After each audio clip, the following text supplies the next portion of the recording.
va vers une somalisation de la Syrie. Le président turc a su faire du chantage en inondant, enfin en envoyant vers l'Europe 1 million de réfugiés syriens. Daesh a fait main basse sur ce matériel pour une valeur de plus d'1 milliard de dollars d'équipement militaire. Les gens de Mossoul n'en veulent pas non plus parce que ce sont des chiites.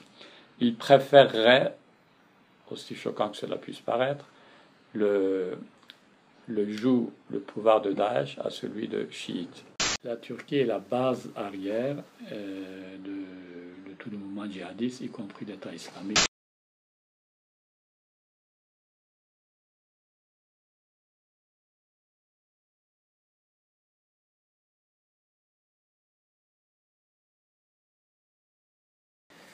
Je crois que principalement ce sont des Kurdes et puis des opposants arabes modérés, laïcs, acceptant la coexistence avec les autres communautés de la Syrie. Puis il y a des chrétiens, donc voilà, c'est un rassemblement de forces qui ne sont pas djihadistes, qui ne sont pas liées à des pétromonarchies de la région, l'Arabie Saoudite, le Qatar et la Turquie. Donc c'est une composante importante pour définir l'avenir de la Syrie, voilà, une Syrie démocratique, décentralisée, fédérale. Parce que ce sont des forces en même temps qui n'avaient pas été invitées à la conférence de Riyad en Arabie Saoudite.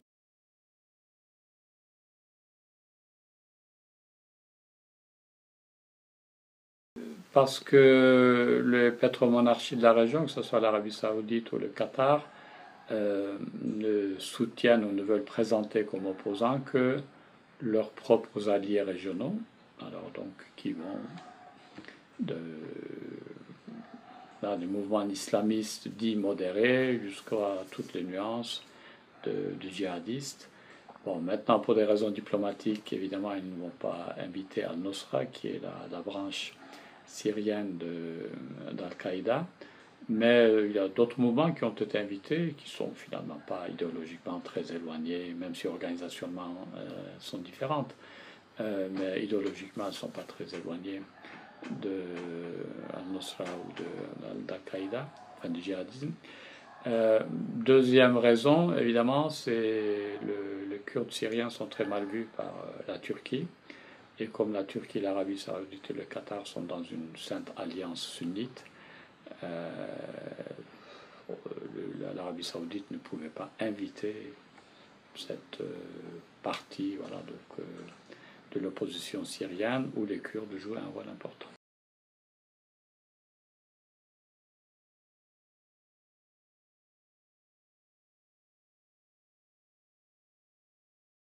La Syrie est un pays non pas fragmenté mais atomisé en raison d'une dictature qui a duré des décennies, près de 40 ans.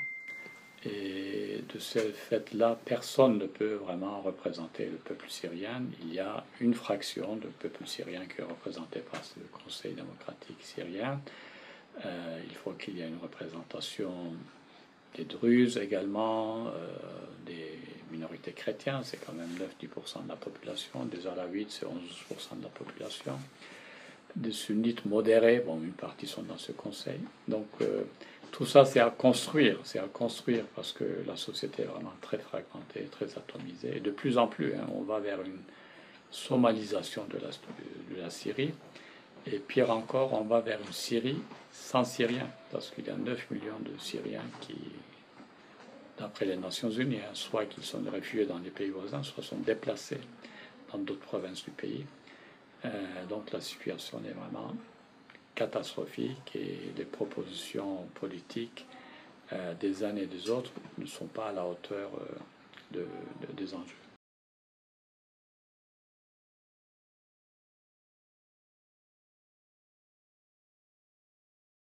La Turquie est la base arrière de tout le mouvement djihadiste, y compris l'État islamique, donc le Daesh, parce que parmi les milliers selon les dernières estimations, peut-être autour de 25 000 djihadistes étrangers qui sont en Syrie et en Irak, pour la quasi-totalité d'entre eux, ils sont passés par la Turquie, ils ne sont pas arrivés dans la région sur des tapis volants. Donc, et la Turquie est un État policier où on ne peut pas, surtout pour des étrangers, traverser des frontières comme ça à l'aise sans une complicité des services turcs. Premièrement. Deuxièmement, toutes les armes et les moyens donnés par les pays arabes ont transité également par la Turquie, en dehors de l'aide directe de la Turquie. Donc l'aide logistique, les passages, les facilités logistiques, il y a l'aide des pays arabes qui a aussi transité par la Turquie pour toutes les organisations islamistes, djihadistes et en particulier l'État islamique. Et troisièmement, même dans l'affaire de Kobané il y a un an, les blessés, alors que la frontière avec la résistance kurde était surveillée jour et nuit par l'armée turque, le reste de la frontière était poreuse, et tout le monde a pu voir, constater que les blessés, djihadistes blessés, étaient soignés dans les hôpitaux turcs. Donc, bon, on parle aussi évidemment de trafic de toutes sortes, de pétrole, des antiquités, tout ça c'est à travers la frontière turque. Et pour être, disons, prudent, on peut au moins parler d'une complaisance. Il y a beaucoup de gens parlent évidemment de complicité de l'État turc, du service turc, avec les djihadistes, un peu comme le service pakistanais avec les talibans. Donc,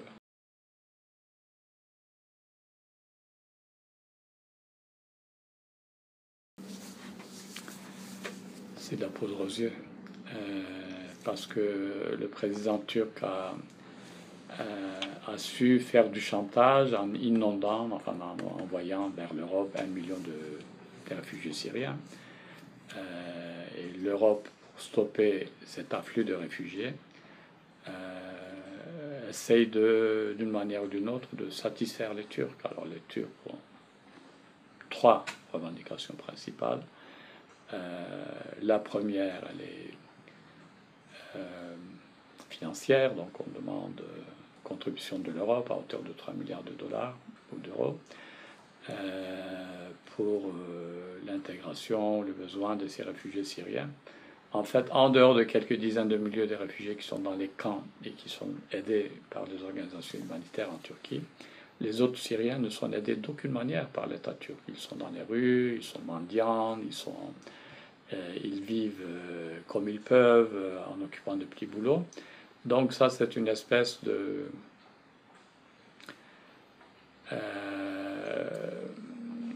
bakshish qu'on donne à la Turquie pour qu'elle puisse, voilà, une compensation financière, mais dans le langage local on appelle ça un bakshish, pour que la Turquie restreigne cet afflux des réfugiés, parce qu'il est de notoriété publique que le départ des réfugiés se fait non seulement en pleine connaissance des services turcs, mais avec leur encouragement, et je crois qu'il y a eu des témoignages sur plusieurs chaînes de télévision en France également, comment sur les villes côtières, les sous-préfets, les services de police, on disait aux Syriens, allez-y, allez-y, allez-y, Merkel va vous accueillir, et c'est tout un commerce qui est organisé.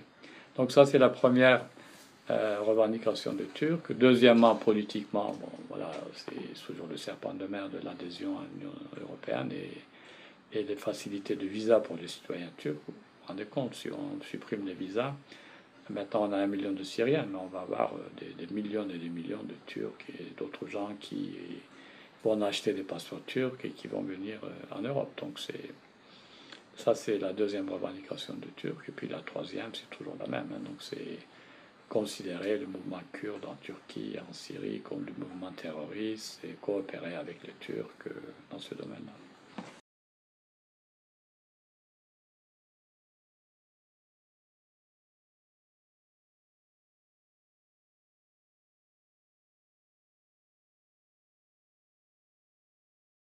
Écoutez, du moins on l'espère, parce que jusqu'à une date très récente, les Occidentaux regardaient les Kurdes avec les lunettes des pays colonisateurs, avec les lunettes turques pour les Turcs, le mouvement politique kurde, quel qu'il soit. Hein. Donc, évidemment, surtout le PKK, sont des mouvements terroristes.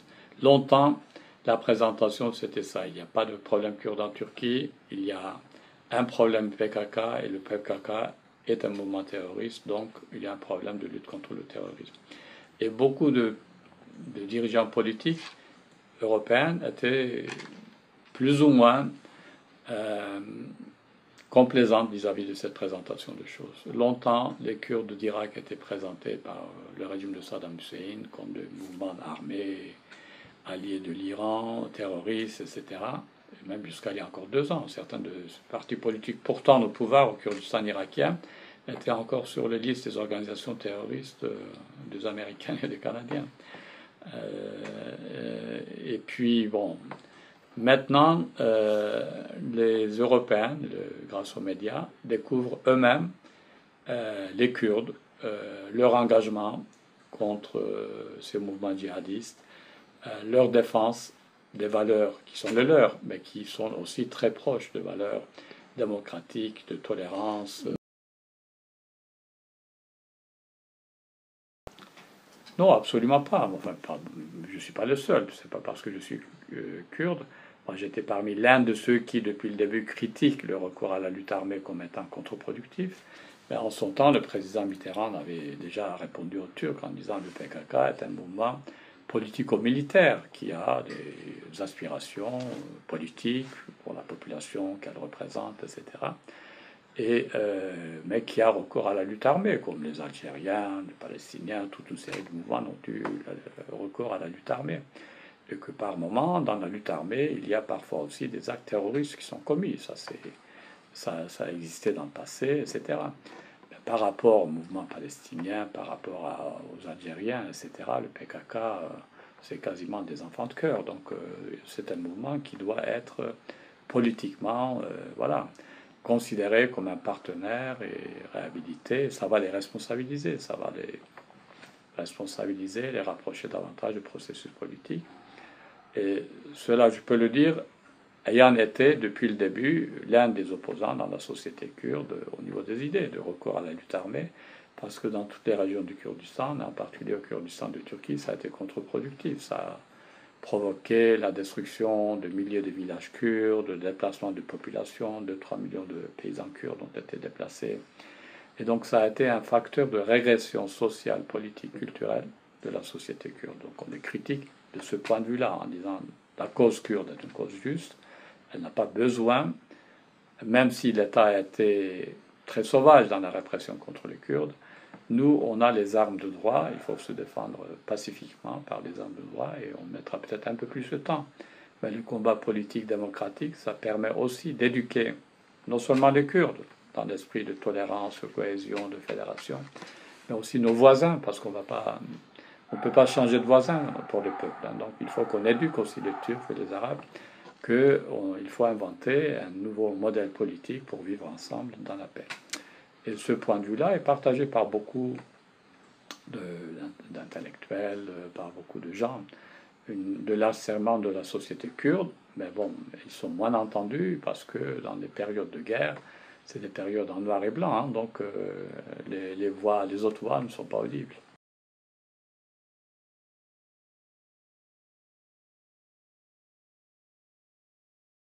Suffisante, certainement pas. J'étais au Kurdistan il y a 2 semaines.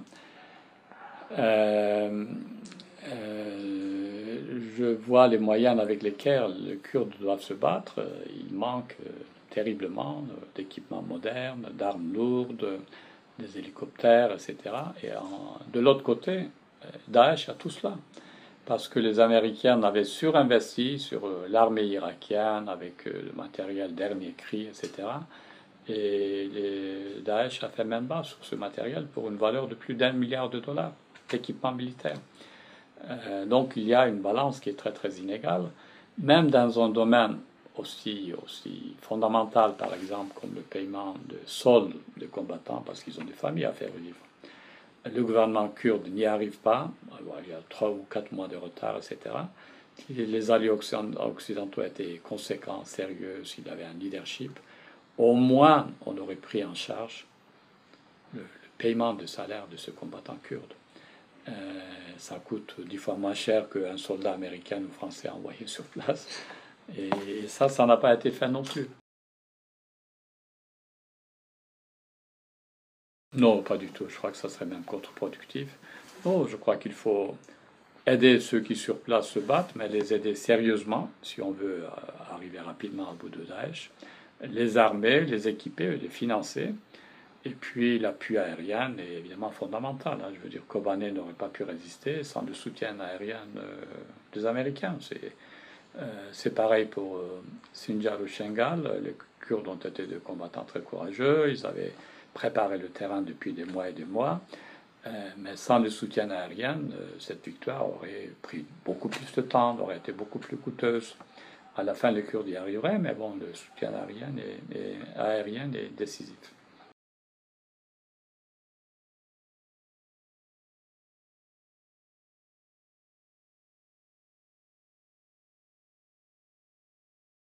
Je peux d'abord parler de Mossoul, où j'ai vu les préparatifs. Les trois axes routiers menant à Mossoul sont sous le contrôle des Kurdes. Et le barrage, qui est très important comme facteur stratégique, qui alimente en électricité aussi Mossoul, est sous le contrôle kurde. Donc, à tout moment, il peut y avoir une conquête de Mossoul. Mais les Kurdes ne vont pas se lancer là-dedans parce que les Kurdes savent que la ville de Mossoul est un siège, est un bastion du nationalisme arabe sunnite. Les Kurdes y sont minoritaires. Ils ne veulent pas paraître comme des occupants dans une ville d'une métropole arabe. Ils veulent que les alliés organisent les tribus arabes, les milices sunnites, et que la libération de Mossoul soit l'œuvre des Arabes sunnites qui vont libérer leur ville, se débarrasser de cette tutelle de Daesh. Le gouvernement de Bagdad est fictif et ses forces, son armée est vraiment maintenant réduite à peu près 10% de ses effectifs d'il y a un an et demi. Mais les tribus arabes locales, et puis l'ancien gouverneur de Mossoul, tous ces gens-là veulent s'engager militairement pour libérer leur ville, avec le soutien américain, avec éventuellement une brigade, une division irakienne. Mais les gens de Mossoul n'en veulent pas non plus, parce que ce sont des chiites. Ils préféreraient, aussi choquant que cela puisse paraître, le pouvoir de Daesh à celui de chiites. C'est pour vous dire combien de fossés profonds. Et d'ailleurs, ceux qui sont restés sur place, c'est-à-dire dans cet État islamique, le califat, qui a une superficie équivalente ou supérieure à celle de la Grande-Bretagne et qui a de 8 à 10 millions d'habitants, ceux qui sont restés sont majoritairement des gens qui préfèrent le pouvoir de l'État islamique à celui soit du gouvernement de Damas, soit du gouvernement de Bagdad. Donc il faut vraiment qu'on en soit conscient, que là, il y a des failles, des fissures très profondes. C'est pour ça que les Kurdes essaient aussi de plaider cette cause-là auprès des alliés. Il faut armer les milices sunnites, les milices tribales, sunnites, arabes, pour libérer leur propre territoire, leur en donner les moyens, le soutien aérien et le soutien logistique des Kurdes, parce que les Kurdes contrôlent ces axes routiers. Et c'est un soutien extrêmement précieux, mais ils n'iront pas se battre dans la ville de Mossoul, pas plus que dans la ville de Raqqa. Ils peuvent y contribuer, les encercler, mais ils n'auront pas le. Il faut que ce soit les Arabes sunnites qui s'en chargent.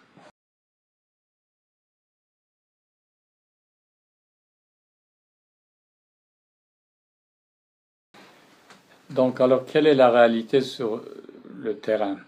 Donc, en Irak, prenons, puisque les frontières entre l'Irak et la Syrie d'ailleurs ont été abolies, en grande partie, vous avez un Kurdistan qui contrôle la quasi-totalité, enfin la totalité des territoires peuplés de Kurdes, revendiqués par les Kurdes depuis longtemps. Et donc c'est l'autorité de fait dans ces régions-là. Donc auparavant, la région autonome du Kurdistan avait 5,5 millions d'habitants maintenant. Avec les autres régions, les Kurdes ont peut-être autour de 8 millions, 7,5 millions, 8 millions d'habitants, plus 1,830 million déplacés et réfugiés. Les réfugiés sont des réfugiés syriens, pour la plupart kurdes ou chrétiens.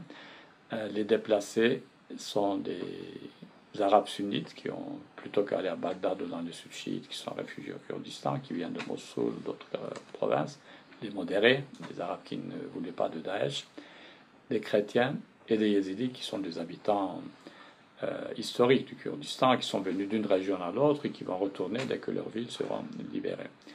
Donc en Irak, vous avez l'État du Kurdistan, vous avez l'État islamique qui contrôle un tiers du territoire, et avec pour capitale Mossoul, et vous avez le gouvernement de Bagdad, qui est supposé être le gouvernement central, mais que les Irakiens eux-mêmes appellent le gouvernement régional de Bagdad, le gouvernement chiite. Il y a une frontière de 15 km entre le Kurdistan et le gouvernement de Bagdad, et une frontière de 1050 km entre le gouvernement du Kurdistan et l'État islamique. En Syrie, c'est pareil, vous avez la Syrie utile, contrôlée plus ou moins par le gouvernement alawite, donc une version du chiisme, Damas, une partie d'Alep, etc. Vous avez toute une série de poches, de fiefs, de machins contrôlés par tel ou tel mouvement d'opposition, et vous avez près de la moitié du territoire syrien contrôlé par l'État islamique. Donc, et puis les provinces kurdes contrôlées par les Kurdes. Donc il y a de fait une entité kurde en Syrie, il y a un État quasiment reconnu au Kurdistan irakien. Quand je dis quasiment reconnu, même le président français s'y est rendu. Tous les jours, il y a des ministres de défense, des affaires étrangères. François Hollande s'y est rendu. François Hollande, oui. François Hollande s'y est rendu. John Kelly s'y est rendu à plusieurs reprises, etc. Donc c'est un État reconnu avec ses aéroports, avec son armée, sa police, son parlement, etc. Et maintenant, avec peut-être une base aussi financière.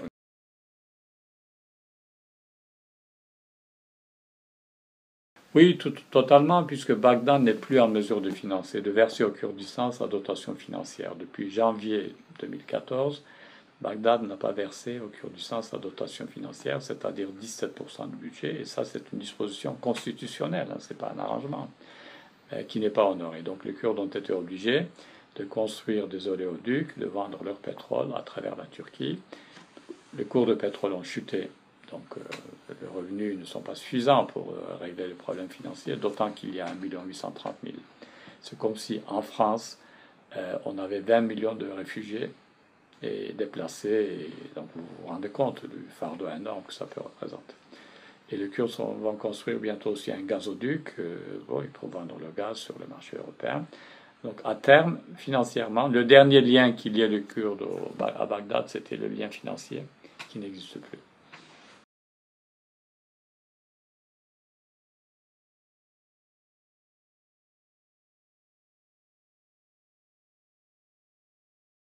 Je pense qu'elle est perçue très positivement. Bon, les gens disent qu'on aurait dû agir avant, et il faut dire quand même que la France a été le premier pays européen, quand le Kurdistan irakien était à danger, à annoncer une assistance militaire et puis à convoquer une réunion des ministres des Affaires étrangères de l'Union européenne, et puis voilà, à parler de la nécessité d'aider la résistance kurde. Donc les Kurdes de France et d'Europe ne l'ont pas oublié.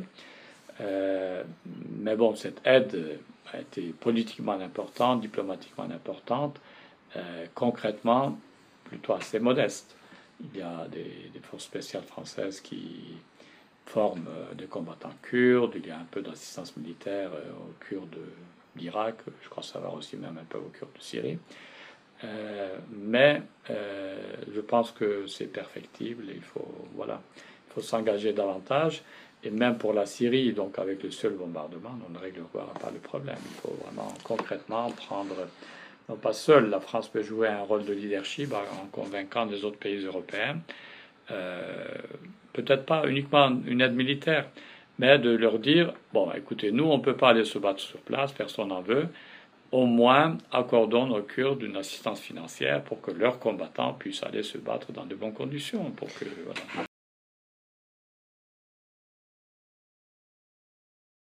Il y a davantage d'interventions militaires, de frappes aériennes françaises dans les zones Daesh. par exemple à Raqqa, on voit vraiment la pression s'intensifier. Avant, les Russes allaient bombarder ailleurs, les Français faisaient des vols de surveillance, de reconnaissance de cibles, mais très peu de frappes, il y en a eu 2 ou 3. Mais là, il y a effectivement une véritable intensification. Et les Russes aussi, ils vont maintenant dans les zones Daesh. Avant, ils n'y allaient pas, mais maintenant, ils bombardent aussi.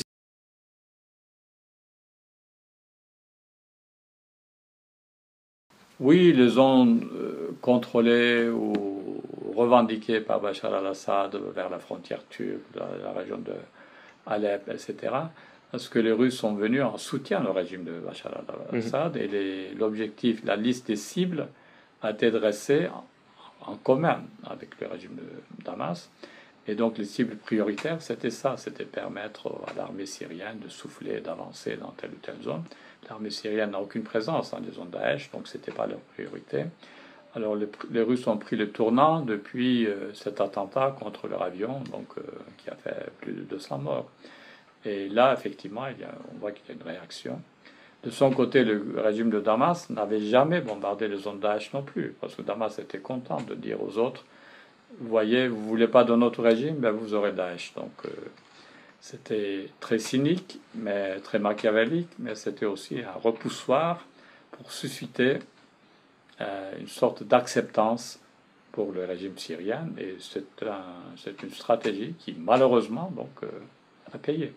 Maintenant, il y a beaucoup de gens qui disent qu'il faut qu'on coopère avec le gouvernement de Damas pour combattre le Daesh. Donc, côté syrien et iranien, ils ont joué de manière machiavélique, mais force est de constater que sur ce plan-là, voilà, ils ont été gagnants.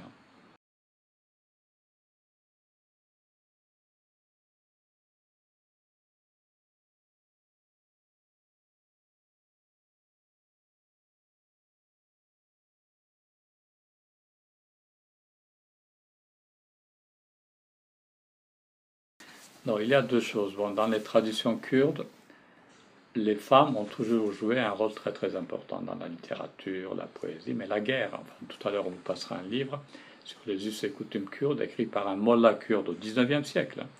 Et là, il dit textuellement, quand advienne une guerre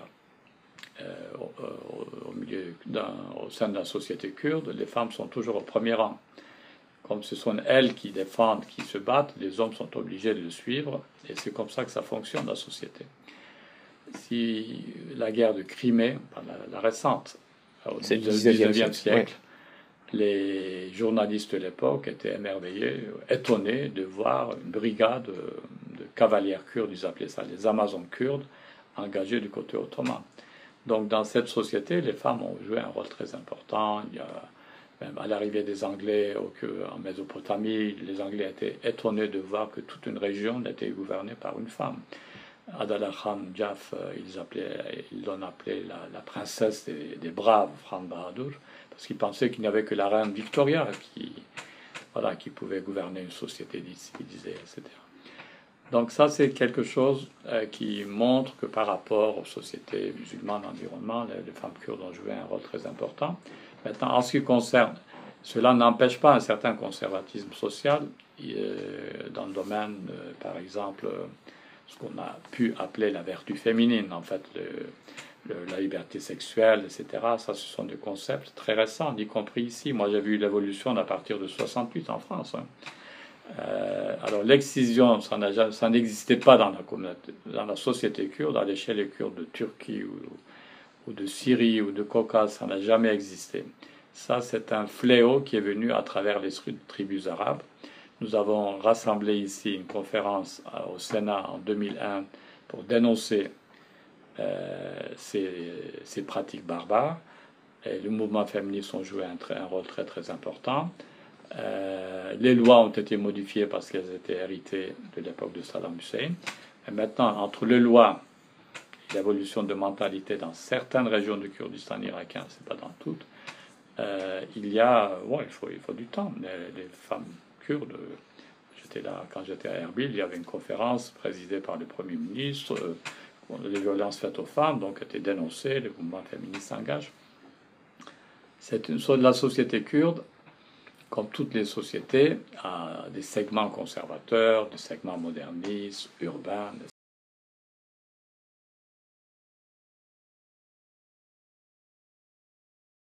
Il y a, oui, oui, il y a deux partis islamiques qui ont été au départ, peut-être même maintenant encore, subventionnés par l'Arabie Saoudite, par l'Iran, par la Turquie, enfin tout ce monde-là.